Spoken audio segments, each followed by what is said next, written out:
자, 안녕하세요, 여러분들. 반갑습니다. 자, 오늘 11월 29일입니다. 토요일이고요. 오전 10시 8분 지나고 있습니다. 네. 뉴스 체크해보고요. 그리고 미증시 종가 기준으로 분석 또 해보도록 하겠습니다. 비트코인도 함께 체크해볼게요. 자, 미증시 올랐습니다. 보시다시피 아주 멋지게 상승 마감을 했어요. 네, 보시면은 여기 다우가 0.6%, S&P 0.5%, 나스닥은 0.65% 올라줬습니다. 특히나 필라델피아 반도체 지수가 1.8% 급등을 해주기도 했습니다. 네. 코스피 200 야간 선물은 0.6%, 제가 좀 전에 텔레그램에도 올려드렸었는데요. 네, 0.6% 정도 올랐고, MSCI 한국 지수는 마이너스 0.74%를 기록했습니다. 아무래도 코스피 200, 코스피 지수가 어제 하락했기 때문에 어, 한국 지수도 하락했던 것이겠죠. 하지만 코스피의 야간 선물은 플러스로 마감했다. 때문에 다음 주 월요일에 코스피는 아마도 국장 자체는 갭상승 출발을 할 것으로 예상이 됩니다. 자, 뉴스 체크를 해보도록 할게요. 제 네이버 프리미엄 콘텐츠 황금 나침반 뉴스는 제가 매일 무료로 제공하고 있다 말씀을 드렸습니다. 체크해 볼게요. 자, 블랙 프라이데이 확인한 강한 소비와 트럼프의 부양 약속. 네, 소비. 미국 경제에 있어서 소비가 매우 중요합니다. 네, 전체 경제에서 소비가 차지하는 비중이 70%를 넘어간다라고 보시면 돼요. 전체 GDP에서. 네, 소비가 차지하는 비중이 70% 이상이다. 그만큼 소비가 중요하다라는 건데, 이번에 사실 그렇잖아요. 미국 전체적으로 좀 다 잘 살고 있는 게 아니에요. 제가 매일같이 말씀드리고 있지만은 극단적인 어떤 불균형이 계속 진행이 되고 있단 말이에요. 부자는 잘 살고 중산층이야 서민들은 계속 힘든 상황이다. 근데 이제 이런 상황에서 소비마저 꺾여버리면 정말 심각해지는 건데 그나마 소비는 아직까지 버티고 있다라는 거예요. 자, 자세히 살펴보겠습니다. 자, 어도비 애널리틱스 추수감사절 온라인 소비는 전년 대비 5.3% 증가한 64억 달러로 역사상 신기록을 세웠다. 역사상. 네. 그러니까 어떤 소비에 대한 어떤 불안감을 한 번에 그냥 씻어버린 거죠. 물론 할인을 많이 해줬습니다.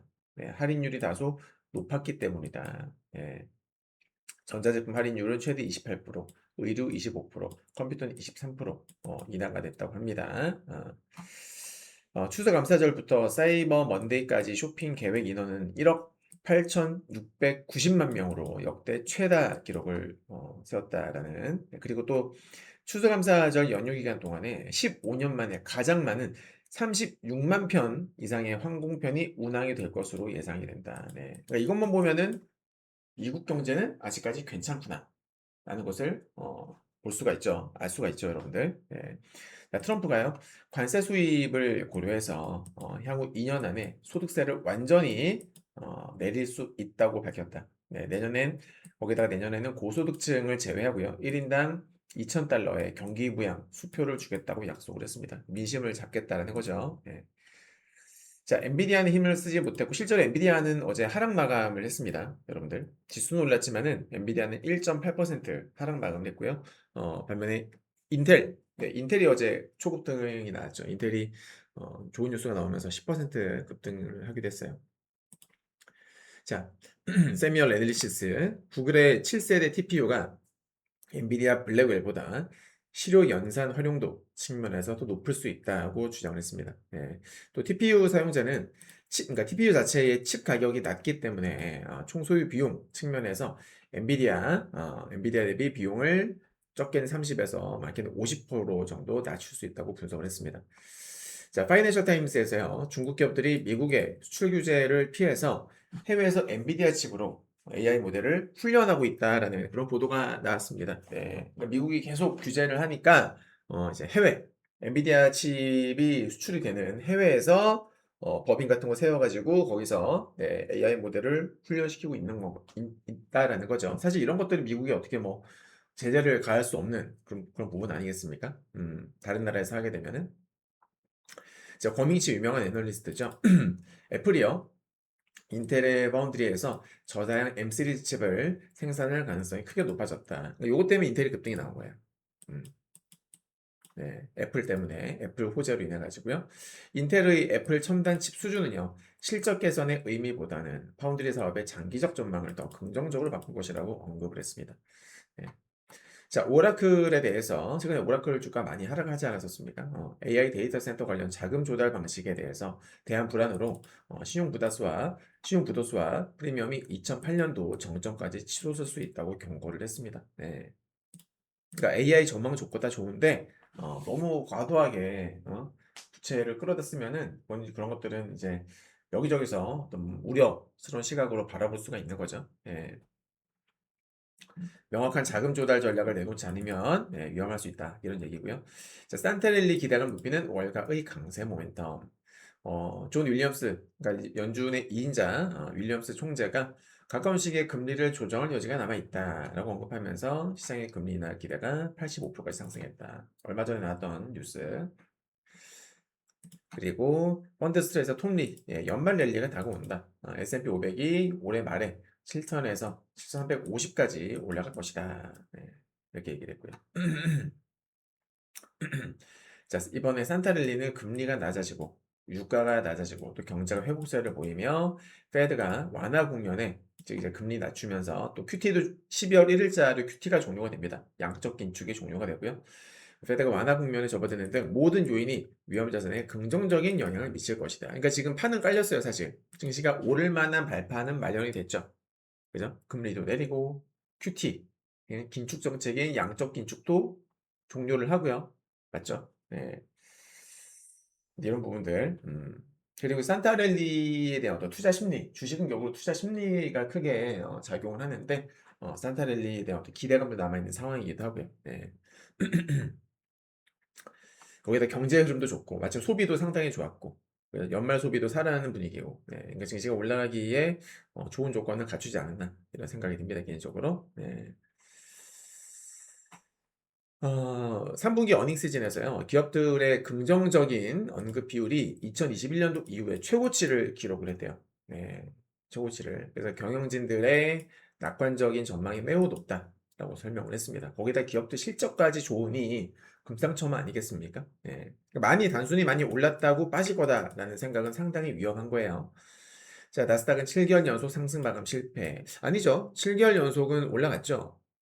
보면은 나스닥 100지수를 보게 되면은 그죠? 네, 7개월 연속 올라갔잖아요. 그러니까 8개월 연속 올라가는 게 실패한 거죠. 그죠? 네. 8개월 연속 뉴스가 잘못 나왔어요. 8개월 연속 상승 방안 실패한 겁니다. 네. 알파벳은 단기 과열 양상. 자, 이번 주를 통해서 얻은 교훈은 페드와 싸우지 마라. AI와 싸우지 마라. 페드와 싸우지 말라보다는 개인적으로는 저는 AI와 싸우지 마라. 전 이거는 진짜 올해 수많은 애널리스트들, 펀드 매니저들이 절실히 체감하는 그런 교훈이 아니겠는가라고 생각을 해요. 저 또한 지난 8월, 9월까지는 시장이 너무 올랐다. 매크로는 숏인데 매크로는 분명히 빠져야 되는데 안 빠지는 게 이상하다라고 생각했었거든요. 네, 근데 그러다가 제가 9월 전후로 제가 뷰를 바꿨어요. 아, 그래. AI 때문에 모두가 처음 겪어보는 그런 이 AI 대격변의 시대지 않습니까? 그래서 과거의 패턴, 과거에 경기 침체 전에 나타났던 패턴들이 지금 나타난다고 해서 똑같이 작용하지 않는 거예요. 그러니까 패턴이 깨진 거죠. 뭐 때문에? AI 때문에. 저도 그거를 받아들이는데 꽤 오래 걸렸습니다. 네. 그러니까 AI와 지금 싸우면 안 되는 거예요. 이건 정말 저도 엄청나게 공감을 하는 부분입니다. 물 좀 마실게요.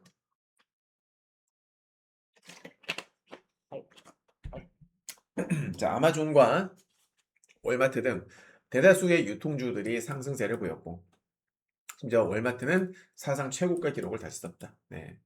아무래도 이제 이런 마트류 같은 경우에는 어 일반 뭐 서민들 부자 가릴 것 없이 다 많이 이용을 하잖아요. 네, 특히나 서민들 같은 경우에 많이 이용하는데 여전히 실적도 잘 나오고 또 주가가 신고가를 경신을 했다는 것은 여전히 미국의 소비가 아직까지는 죽지 않았다, 탄탄하다라는 것에 대한 방증이 아니겠는가라는 생각을 해봅니다.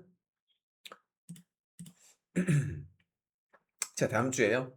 고용 및 PCE 물가 데이터가 다음 주에 예정이 되어 있습니다. 한번 살펴보게 되면은 이제 셧다운 때문에 한동안 중요한 지표들이 많이 스킵이 됐었었는데 보겠습니다. 자, 일단은 ISM 제조업, 고용지수, 구매관리자 지수, PMI 지수 이런 것들이 나오고요. 근데 아시겠지만은 미국 경기의 70% 이상이 서비스업이에요, 여러분들. 네. 제조업 비중은 극히 낮습니다. 대부분 서비스업이 압도적인 비중을 차지하고 있다. 참고하시기 바라고. 자, 졸츠 나오죠? 네. ADP 비농업도 나오고요. 그리고 이제는 비제조업, 서비스업이죠. ISM 서비스업, PMI 지수 나옵니다. 그리고 토요일에는 토요일 자정이죠. 토요일 자정에는 미시간대 인플레이션 예상치, 소비자 심리 지수, 기대 지수, 네, 그리고 이런 것들이 나온다. 네. PC, 네, 개인 소비 지출, 물가 지수, PC 중요하죠. 그러니까 지금 사실 이게 꽤 중요한 게 뭐냐면은, 그러니까 금리나 기대감이 매우 높아진 상황이잖아요. 그죠? 근데 만약에 PC라든지 이런 물가 관련 지표들이 개인 소비 지출도 나오죠 여기. 네. 9월 달 겁니다. 그러니까 셧다운 때문에 지금 이제 12월 달이지만은 셧다운 때문에 이 9월 달 지표가 지금 나오는 거예요. 지금 뒤늦게 밀려서 한참 밀려서 지금 나오는 건데 물가 관련 지표들이 만약에 높게 나오면 컨센서스보다 높다라든지 이렇게 되면은 시장에서는 또 충격으로 작용을 할 수도 있겠죠. 네. 물가가 올라가게 되면은 금리를 내리는 것이 부담 요소로 아무래도 부담 요인이 될 테니까요. 네. 근데 사실 그렇게 될 확률은 극히 낮지 않을까라고 생각을 하고요. 네. 어차피 금리 인하는 제가 봐도 거의 확정적이에요. 왜냐면 지금 중산층이나 서민들이 너무나 힘들어요. 너무 힘들기 때문에 고금리를 계속 오랫동안 유지를 하는 거는 솔직히 이거는 진짜 너무 위험하다. 근데 금리를 낮춰줘야 숨 좀 쉴 수가 있겠죠. 네. 그러니까 인플레이션이 재점화가 되는 건 나중 문제고, 그럼 그때 가서 다시 금리를 올리면 되는 거예요. 왜냐면 그러니까 금리 인상에 대한 부담은 없어요. 왜냐면 지금은 경제가 좋거든요. 어쨌거나 표면적으로 경제가 좋아요.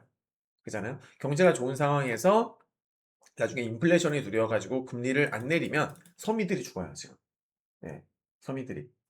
그죠? 그럼 실물 경제가 정말 위험해질 수 있는 그런 부분이기 때문에 빨리 금리를 낮춰주고 나중에 금리를 올릴지언정. 네. 그때 가서 그러니까 경제가 좋으니까 금리를 나중에 올린다 해도 사실 문제될 것이 없죠.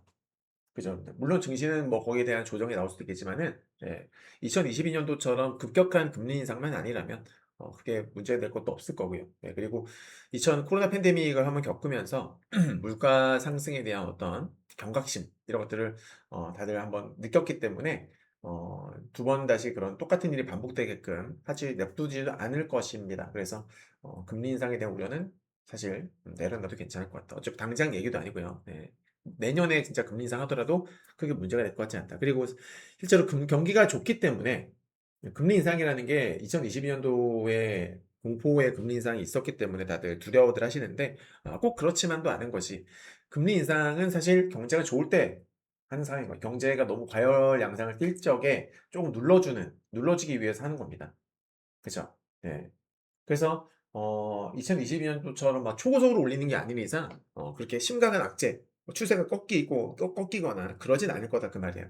무슨 말인지 아셨죠? 네, 예를 들면은 코로나 아니 2008년도에 금융위기 이후에 2008년 금융위기 있었었죠, 그죠?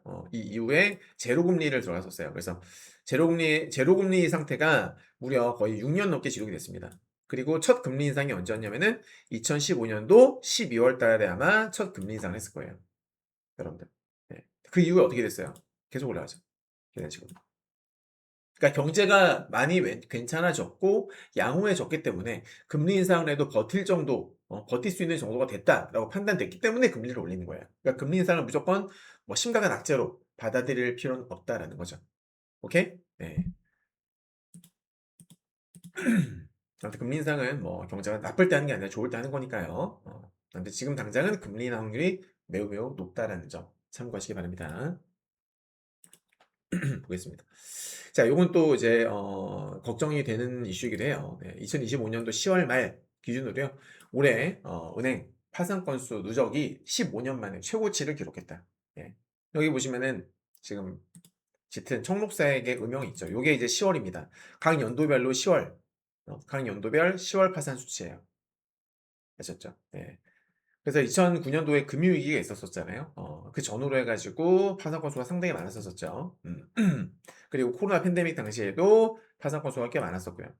한동안 확 줄어들었다가 서서히 늘어나고 있는데 지금 벌써 또 네. 그러니까 사실 파산 건수는 계속 있었죠. 저도 이걸 보고 사실상 놀랐는데 이렇게 파산을 많이 한다고? 깜짝 놀랐어요. 네. 이렇게 파산 많이 할 줄 몰랐는데 아무튼 올해 아무튼 10월 달 기준으로는 많은 은행들이 파산했다라는 거. 네. 그리고 여기 끝까지 요건 이제 연말 기준으로 회색은 연말 기준 파산 건수입니다. 그렇죠. 네. 그래서 일각에서는 야, 경제가 이렇게 호황이라고 하는데 왜 은행이 파산하는 거야? 이런 어떤 의구심을 또 의문을 제기하는 그런 상황이다라는 겁니다. 네. 자, 뱅크 오브 아메리카에 따르면요, 현재 미국의 설비 투자 증가는요, 전적으로 AI 데이터 센터 건설에 기인한다. 그러니까 AI 캐펙스 붐인 거죠. 너도 나도 할 것 없이 서로서로 다 AI에 지금 투자를 하고 있잖아요. 네, 투자가 사실 과열 양상을 띠는 건 사실이에요. 음. 이게 너무 지금 막 여기저기서 돈을 끌어모아 가지고 투자라는 것도 분명히 어떻게 길게 보면 좀 리스크 요인이 될 수도 있는데 이런 얘기가 있죠. 네. 지금 그런 것들도 진짜 돈을 막 마구마구 끌어 쓰는 것도 분명히 리스키한 요소가 될 수 있는데 그게 두려워서 투자를 안 하는 게 더 리스크다. 그죠? 여기서 투자를 안 하는 게 재정적인 어떤 우려 때문에 투자를 안 하게 되면 나중에 진짜 이거야말로 정말 큰 리스크가 될 수 있다. 이런 심리 때문에 지금 빅테크들이 다 투자를 하고 있는 거예요. 아셨죠? 여러분들. 네. 그래서 이 AI 데이터 센터 이 투자가 이제 폭발적으로 증가를 하고 있는데 거의 뭐 모든 민간 자원과 일부 정부의 자원까지 독식하는 모습이다. 네. 보세요. 데이터 센터만 지금 계속 올라가고 있습니다. 나머지는 완전 그냥 오히려 하락하는 그런 모습을 보여주고 있는 거죠. 그러니까 시대가 여러분들 변하고 있는 거예요. 네. 그러니까 과거에 우리가 그러니까 나가 빠진 사고방식, 그런 것들이 지금 그러니까 과거에 먹히던 메커니즘이 지금 먹히지 않는 거예요. 네. 이걸 꼭 명심하시기 바랍니다. 자, AI를 제외한 리테일 창고, 오피스, 공장 등의 설비 투자는 정체되거나 감소한 추세다. 그러니까 제조업이 지금 안 좋은 거죠. 네, 제조업. 네. 그리고 또 이런 설비 투자 엔진이 AI 데이터 센터 하나에만 쏠리면서 고용 창출 효과가 미미한 산업 구조로 변하고 있다. 그러니까 지금 데이터 센터 사실 그러니까 처음에 데이터 센터를 건립을 할 적에는 처음에는 사람들이 이제 뭐 필요하겠죠. 근데 이게 제대로 다 지어지고 나면 어떻게 되겠어요? 사람이 필요해 안 필요해요? 일반적인 뭐 제조 공장, 뭐 신발 공장, 자동차 공장에 비해서 어떻게 됩니까? 별로 사람이 필요하지 않다는 거예요. 다 자동화 시스템이니까요.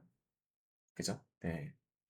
그래서 이런 것들이 아무리 데이터 센터가 많이 지어져도 고용 창출 효과는 미미하다 그 말입니다. 네. 그래서 한술적으로요. AI 투자를 제외하면은 미국의 민간 투자 증가율은 사실상 제로 내지는 마이너스 수준이다라는 거예요. 자, 건설 단계를 넘어서 운영, 유지, 보수 단계로 갈수록 데이터 센터는 고용을 거의 일으키지 않는 구조다. 아까 말씀드렸다시피 양적 긴축은 12월 1일 공식적으로 종료가 될 예정입니다. 네. 자, 요거는 또 흥미로운 사실인데 지금 이 미국 전체 지도를 보시면요, 빨간색, 요게 리세션 내지는 하이 리스크. 그러니까 전체에서 지금 23개의 주가 이미 경기 침체 상태에 있다고 지금 진단을 했습니다. 음. 반면에 좋은 쪽, 네, growing, 지금 계속 좋아지고 있는 이런 쪽은요, 어떻게 돼요? 텍사스라든지, 그러니까 데이터 센터 건설이 많이 한참 진행 중인 텍사스, 애리조나 뭐 이런 쪽은 지금 너무나 좋은 거예요. 네. 그래도 다른 지역은 투자가 위축이 되는. 그러니까 이런 것들도 극심한 불균형을 나타내는 거죠. 지역적인 어떤 불균형. 그러니까 부자들만 잘 살고 서민들이 힘든 그런 불균형이 있듯이 지역적으로도 지금 나타나고 있다.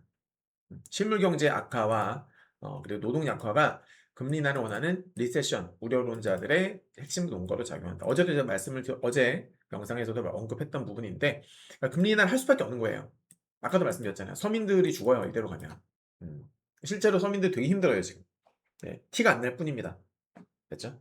표면적으로만 되게 좋을 뿐이지 실제로 그들의 현실적인 삶은 너무나 최악이다. 그래서 금리 인하는 무조건 해야 된다. 할 수밖에 없다. 네. 자, 트럼프의 또 자화자찬이 시작이 됐죠. 증시가 사상 최고치를 48번째 기록을 했고, 이는 퇴직연금 401K를 가진 수백만 명의 근로자들에게 큰 혜택이 될 것이다. 네. 은 가격이 사상 최고치를 돌파했는데 뭐 여러 가지 해석이 나올 수 있겠지만은 은 가격의 급등은 아무래도 그러니까 금이 올라갔던 것처럼 인플레이션 해지 수단으로 해석을 할 수 있는 거예요. 네, 그러니까 물가 상승에 대한 우려가 반영된 결과일 수 있다. 그러니까 일각에서는 분명히 인플레이션 걱정을 하고 있고 대비를 하고 있다. 이렇게 보시면 됩니다. 네. 자, 제 이 그 뉴스 밑에 보시면은 이해하기 쉬운 경제 용어도 딱 이렇게 정리를 해놨어요. 참고하시기 바랍니다. 자, 이상 경제 뉴스였고요. 이제는 미증시 종가를 보고 비트코인과 미증시 한번 체크를 해보도록 하겠습니다. 자, 우선은 나스닥부터 볼게요. 어제 제가 올려드렸던 자, 나스닥. 자, 기술적 부담이 느껴지는 구간이다. 너무 급하게 올랐다. 빠르면 오늘 내지는 늦어도 다음 주에는 음봉이 나올 수 있다 그랬는데 어제 양봉을 기록을 했어요. 양봉을. 네. 자,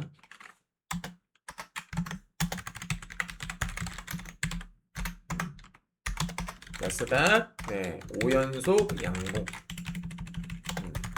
사례 분석 체크. 네. 자, 좀 투머치하게 완전 수직 상승을 했거든요. 나스닥이요. 차트 보시면. 네. 바닥권에서 완전 쭉쭉쭉쭉 올라갔단 말이에요. 기술적으로 분명히 부담이 되는 요인이에요. 네. 그래서 이 사례 분석을 어제도 제가 보여드렸습니다만요. 보시면 이 파란색 다이아몬드, 요게 뭐다? 양봉 4개. 이게 2개가 떴다는 소리는 양봉이 5개 떴다는 소리인데, 과거 사례 분석 보면은 양봉이 무한정 계속 나올 수는 없는 거잖아요. 맞죠? 예. 실제로 과거에도 이렇게 비이성 랠리가 나올 적에 차트를 보게 되면은 양봉이 많이 나올 때는 5개, 4개, 4개, 혹은 그 이상 나오는 경우도 있어요. 이렇게 4개, 5개, 그죠? 4개. 그러니까 이렇게 여기서 끊겼다는 소리는 다음날 음봉이 나왔다는 소리인 거죠. 네, 꼭 급락을 한다는 게 아니라 급락을 하는 경우도 있고요.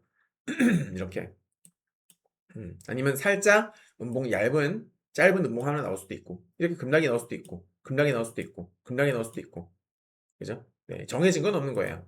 다만 우리는 어떤 흐름이 나왔었는지 사례를 체크를 하는 거죠. 분석을 하기 위해서. 근데 지금도 단기가 너무나 급하게 올라왔었기 때문에 지금 기술적으로는 매우 부담이 되는 부분이다라는 거 여러분들 아마 동의하실 겁니다. 네. 너무 투머치해요. 연속으로 5양봉이 나왔다. S&P 500 지수도 마찬가지 5연속으로 지금 양봉이 나온 겁니다. 네, 부담이 됩니다. 그죠? 그래서 이런 부분들이 저는 약간 좀 걱정이 된다라는 건데 저는 제가 어제 영상에서도 말씀을 드렸는데요. 지금 미중시가요. 미린 씨가 어제도 언급했던 부분이 이렇게 변곡점. 네. 그러니까 이 패턴이 핑크 블루 시그널, 제가 만든 이 시그널 라인들이 역별 상태로 이게 돌파가 나왔을 적에는 비이성 급등이 나오는 경우도 있고 아니면 바로 급락이 나오는 경우도 있다라고 말씀을 드렸단 말이죠. 네. 근데 지금 약간 급등 흐름으로 가는 것 같은 그런 느낌이지 않습니까? 네, 약간 상승이 나오는 느낌. 잠시만요, 여러분들. 아, 목이 많이 안 좋네요. 어제부터. 물 좀 마실게요.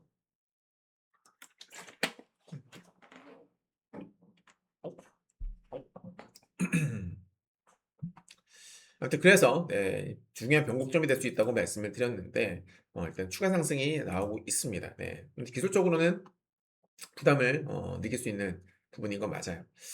그래서 오늘 제가 봤을 때는 지금 이제 아무래도 5연속 양봉이니까요. 네, 5연속 양봉이기 때문에 기술적으로 부담스러운 게 맞고 빠르면 이제 다음 주 월요일 초반 음봉 가능성 연기. 다만 흐름이 너무 좋기 때문에 제가 여러분들 그 어제 분석 영상에서 코스닥이 추가 상승이 나올 수 있다고 말씀드렸어요. 그죠? 네. 어제 국장 분석 영상에서요. 코스닥 추가 상승 가능성이 높다. 어제 이렇게 말씀을 드렸습니다. 보시면은 네, 여기 그죠? 네, 코스닥은 너무 좋았다. 추가 상승 가능성이 높아 보인다. 라고 제가 말씀을 드렸거든요. 네, 그러니까 아무래도 지금 커플링이 되는 것 같아요. 예, 나스닥도 네, 매우 좋았고 그렇기 때문에 커플링이 되는 그런 흐름으로 가는 게 아니겠나라고 생각을 합니다. 근데 다만 투머치하게 올랐다는 점이 좀 부담이 되고 그래서 저는 다음 주에 나스닥이 만약에 갭상승 저는 솔직히 추가 상승 나올 수 있다고 보거든요. 저는 개인적으로. 예. 저는 좀 더 올라갈 수 있다고 봐요. 그러니까 음봉이 나오더라도 제 생각에는 갭상승 가능성. 음, 음.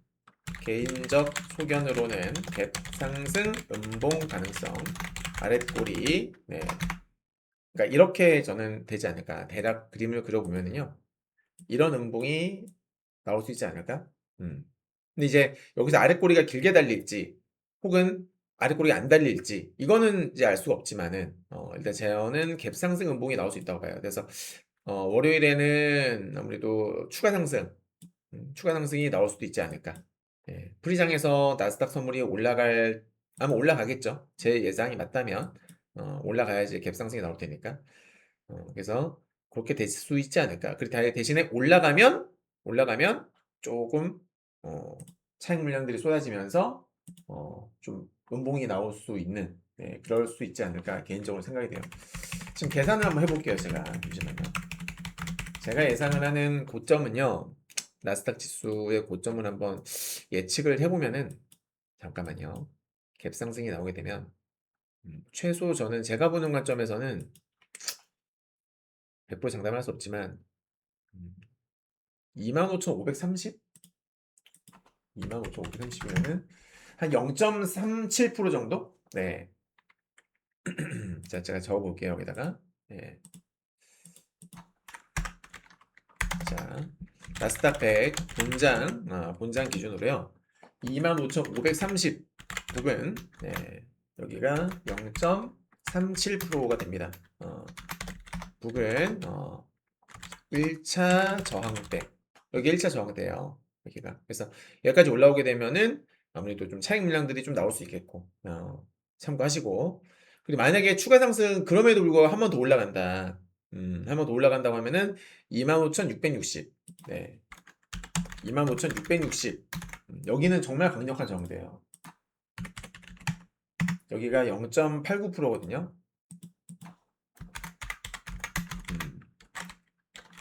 자,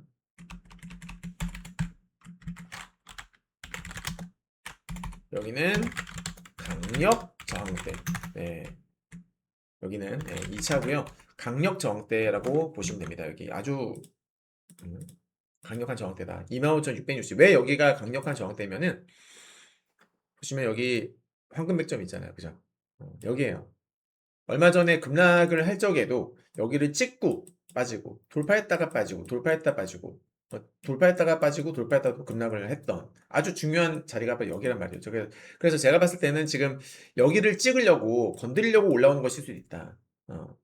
여기 찍기 위해서. 네. 제가 여러분들께 여러 번 말씀을 드렸지만요. 이 황금 맥점 제가 만든 이 황금 맥점 롱숏 타임 시그널은요. 자석 효과가 있어요. 자석 효과. 어떻게든 찍으려고 하는 네.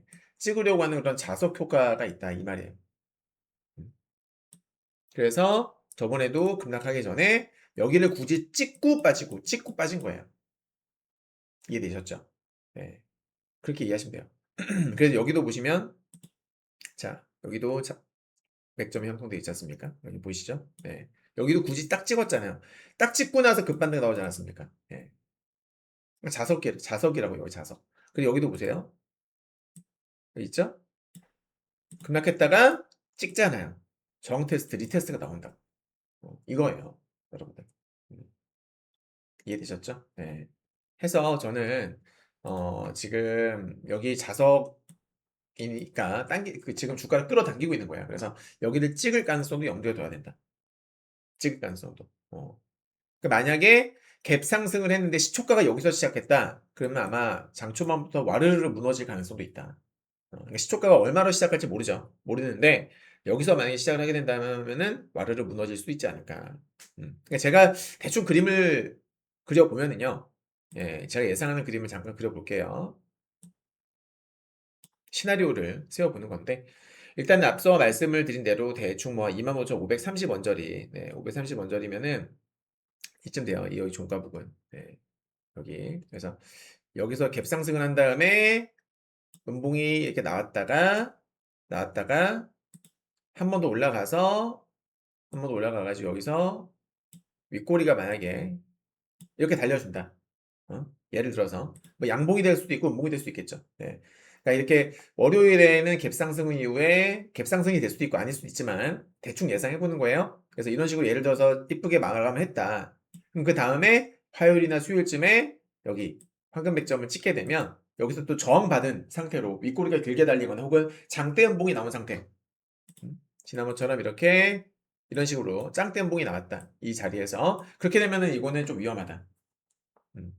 그럼 어디까지 조정을 받을 수가 있느냐? 네, 어디까지겠어요? 여기 보시면 또 황금 백점 있잖아요. 장대 음봉가 만들어진. 이게 자석이잖아. 그래서 여기서 정말 강력하게 저항받게 되면 여기까지 밀릴 가능성도 염두에 두어야 되는 겁니다. 아셨죠, 여러분들? 네, 일단은 저는 그렇게 시나리오를 잡고 있어요. 그럴 수도 있다. 네, 저항을 받게 되면. 자, 그래서 25660 자, 다음 주 추가 상승이 나오고 25660 전후로 윗꼬리가 길게 달리거나 혹은 장대 음봉으로 마감한다면 단기 조정 가능성 농후 확 올라갑니다. 네. 이해되셨죠, 여러분들?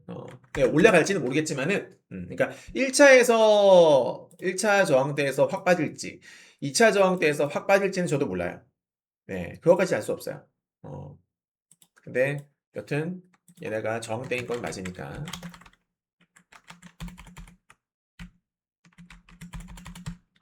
정대인 거 맞으니까요. 네, 참고하시기 바랍니다. 네. 아무튼 제가 보는 관점은 여기까지다. 뭐 계속 올라갈지 그건 이제 그날 종가가 어떻게 형성이 되는지를 보면서 판단을 해야 될 부분이겠죠. 그죠, 여러분들. 네. 아무튼 뭐 지금 좀 투머치해요. 투머치하게 올랐고요. 이게 언제까지 이어질지. 아무튼 저는 더 올라간다고 봅니다. 예, 이거는 추가 상승 나올 가능성이 매우 높은 패턴이다. 매우 높은 패턴이다. 예, 결과적으로는 추가 상승 나옵니다. 음,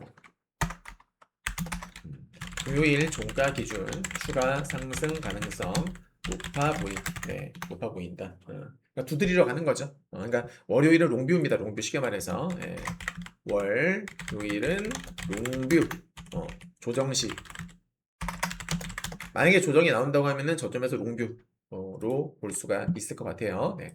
다음은 이제 비트코인 보겠습니다, 여러분들. 비트코인 제가 어제 롱뷰 어제도 롱뷰다 올라갈 거다 롱뷰 말씀드렸었는데요. 오늘 상승이 나왔었죠. 자 보겠습니다. 비트코인 역시나 말씀드리고 나서 추가 상승이 나왔고요. 정확하게 20 이동평균선 부근에서 딱 윗꼬리를 대면서 밀렸어요. 정확하게 그죠. 네. 제가 어제 말씀드렸던 거는 최소 어디까지 1차적으로는 93,330에서 그리고 2차는 94,420까지 보자라고 말씀을 드렸었는데 그렇게 말씀드렸던 이유는 주봉이었죠. 네, 왜냐하면 주봉에 뭐가 있어요, 여러분들? 얘가 있죠. 여기 황금 맥점이 딱 있습니다. 맞죠, 여러분들? 네. 요거 때문에 제가 이거는 롱뷰다. 좀 더 올라갈 것이다. 왜냐면은 황금 맥점은 자석 효과가 있으니까 끌어당기는 효과가 있기 때문에 추가 상승을 노려볼 수 있겠다 싶어가지고 말씀을 드렸던 겁니다. 지금 이 롱쇼타임 맥점이 두 개가 있어요. 이렇게 여기도 있습니다. 맞죠? 네. 얘랑 이렇게 롱쇼타임 맥점, 곧 황금 맥점이 두 개가 있기 때문에 여기는 찍을 거다. 여기는 찍을 확률이 매우 높아 보인다. 라는 거예요. 다만 말씀드렸던 것이 원웨이로 올라갈지 여기 적어놨습니다.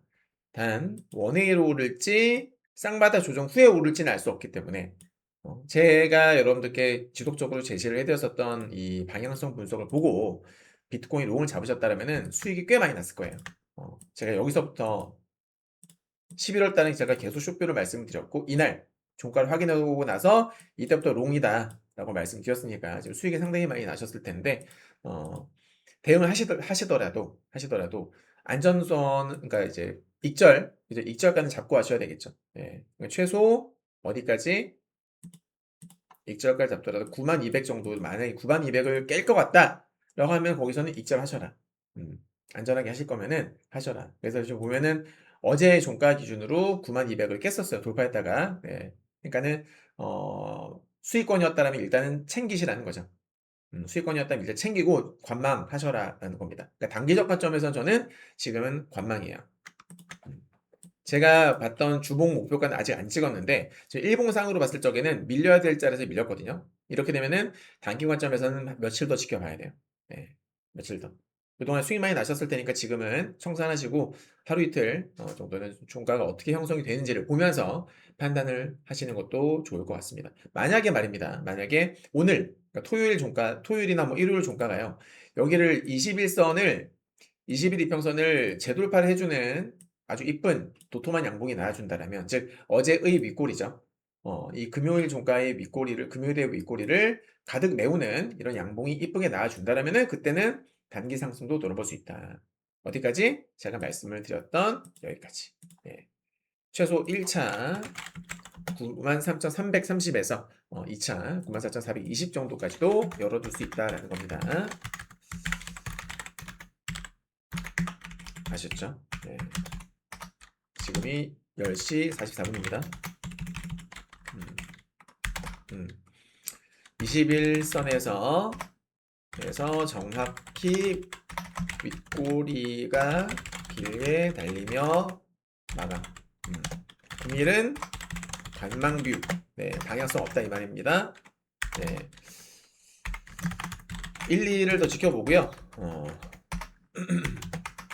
1, 2일 더 지켜보다가 금요일의 윗꼬리를 채워주는 도톰한 양봉이 나와주면 단기 롱뷰로 전환할 예정.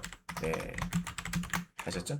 1, 2일 더 지켜보다가 금요일에 윗꼬리를 채워준 도톰한 양봉이 나와주면 단기 롱뷰로 전환을 할 예정이다. 이렇게 정리를 해보도록 하겠습니다. 자, 제 분석이 도움이 되셨다면 이 구독과 좋아요 꼭 눌러주시고요. 네이버 프리미엄 콘텐츠에도 영상을 올려드리고 있는데요. 영상에 보시면 하트 누르는 게 나와요. 네, 하트도 꼭 눌러주시면 감사드리겠습니다. 그리고 텔레그램 황금 나침반 네, 텔레그램에 입장하세요. 입장하시면은 실시간으로 제가 지수 흐름 같은 것도 짚어드리고 있으니까요. 큰 도움을 받으실 수 있을 겁니다. 네. 이번 11월 폭락장에서 느끼셨겠지만은 폭락 이후에 또 급반등이 나오고 있는데 지수의 방향성이 이렇게나 중요합니다. 네, 주식 투자하시는 분들의 경우에도 수익이 아무리 많이 나면 뭐예요? 제때 못 팔면은 수익을 까먹어요. 폭락장 맞으면 그죠? 예. 또 그리고 지수가 반등이 예상될 때는 비중을 늘려야 되는 겁니다. 저희 VIP님들처럼. 저는 리딩을 할 적에 이렇게 고점에서는 인버스도 추천드리고요. 이렇게 지수가 위험하다 싶을 때는 주식 비중을 싹 줄여버리고 인버스를 왕창 추천을 드립니다. 딱 수익으로 연결시켜 드리고 또 바닥권이다 라고 판단될 적에는 이렇게 레버리지도 막 과감하게 추천드리는 방식으로 리딩을 하고 있어요. 제 실계좌도 오픈하면서 우리 회원님들께 추천드리는 종목도 같이 매수하고 똑같은 목표가와 손절가의 스탑로스를 활용하면서 정리를 하고 있습니다. 네. 해외 선물도 마찬가지고요. 네. 그래서 회원님들과 함께 계좌를 키워나가는 그런 리딩 방송이기 때문에 믿고 따라하셔야 될 것 같고 손실 날 때 같이 손실 나고 수익 날 때 같이 손실 나는 수익 날 때도 같이 수익이 나는 거예요. 네. 그래서 제 계좌 수익률을 보여드리고 있습니다만은 제 계좌 개설한 지 이제 한 달 조금 넘었는데요. 그래서 주식 같은 경우에는 20% 넘겼고 해외 선물은 2주 만에 지금 30% 넘긴 수익 제가 어제 영상에서 보여드렸었죠. 네. 실계좌고요. 그래서 최근에 증시 변동성으로 인해 가지고 손실을 많이 보셨거나 지수 대비 수익이 안 나온다. 지수는 5% 올랐는데 난 내 계좌는 뭐 1%, 2%밖에 안 된다. 그런 분들은 종목 선정에 문제가 있는 거예요. 대응 방식에도 문제가 있고. 그래서 이 리딩 모든 리딩 내용을 다 투명하게 오픈을 하는 저를 믿고서 한번 함께 해보시면 좋을 것 같습니다. 황금 나침반의 경우에는 한 달에 88,000원밖에 안 합니다. 하루에 뭐 2,000 몇백 원이에요. 네. 구독하시면 제가 전용 멤버십 텔레방에 초대를 해드리고 매도 사인 드리고 있으니까요. 쉽게 우리 주부님들부터 뭐 직장인분들도 쉽게 따라하실 수 있을 겁니다.